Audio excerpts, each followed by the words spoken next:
J'ai une histoire pour toi. Avant Serena et avant Vénus, il y a eu Althea, la première femme noire à briser les barrières du tennis mondial et à faire de chaque victoire un acte de courage. Voici Althea Gibson.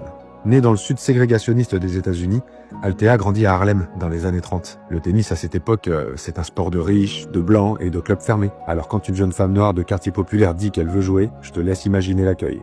Mais Althea s'accroche. Elle s'entraîne partout où elle peut et remporte tous les tournois du circuit réservé aux joueurs afro-américains. Jusqu'au jour où une ancienne championne, Alice Marble, dénonce publiquement l'injustice. Grâce à elle, la porte s'ouvre enfin. En 1950, Althea devient la première joueuse noire à disputer l'US Nationals, l'ancêtre de l'US Open. Et elle ne se contente pas de participer. Au contraire, en 1956, elle gagne Roland-Garros, puis Wimbledon et l'US Open 2 années de suite. En 1957, c'est même la reine Elisabeth en personne qui lui remet son trophée. Ce jour-là, la fille de Harlem devient reine du tennis. Mais une fois la gloire passée, tout retombe. Malheureusement, le tennis féminin n'est pas encore professionnel.